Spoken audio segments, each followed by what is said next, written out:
কারণ আমাদের অনেক বেকার ছেলে আছে, তাদের চাকরি দরকার। আমার পশ্চিমবঙ্গের উন্নয়ন দরকার। এই সরকার সারা পশ্চিমবঙ্গের উন্নয়ন করবে, সেটা আপনারা 1 বছর সময় দেন, দেখতে পাবেন। এবং এখানে ফ্যাক্টরি হবে, বাইরের থেকে বিভিন্ন কোম্পানি আসা শুরু হয়েছে, অনেক বেকার ছেলে এখানে চাকরি পাবে। আমাদের সরকার ধীরে ধীরে এই ভাতা পদ্ধতি পরিবর্তে যারা দুস্থ ব্যক্তি তারা ছাড়া যাদের ক্রয় ক্ষমতা আছে এবং আর্থিক অবস্থা ভালো রয়েছে, তাদের এই ধরনেরভাবে টাকা দিয়ে উন্নয়ন করার এই স্বপ্নটা কিন্তু এই সরকার বাস্তবায়িত করবে। সবাইয়ের খেটে খেতে হবে।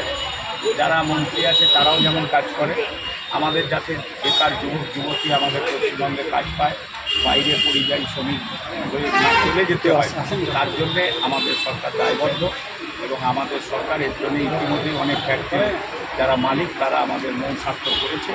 আমাদের অনেক জায়গায় অনেক কর্মচারী নিয়োগ হবে এবং সরকারের পক্ষ থেকে যেসব স্থায়ী পদ আছে সেই স্থায়ী পদেও দেখবেন আগামী পুজোর পরেই অনেক নিয়োগ হয়ে যাবে। আমাদের এই যে স্বাস্থ্য খাতে, আমাদের শিক্ষা খাতে বা পঞ্চায়েত দপ্তর, যেখানে যেখানে লোক নেই, 1 বছরেই তো সব করা সম্ভব নয়।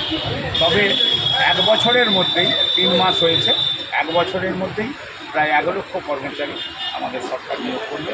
মানুষের কল্যাণে, পশ্চিমবঙ্গের উন্নয়নে এই সরকার দায়বদ্ধ। পশ্চিমবঙ্গ সাধারণ মানুষ অনেক ভালো থাকবে, এটা আমরা আশা রাখি।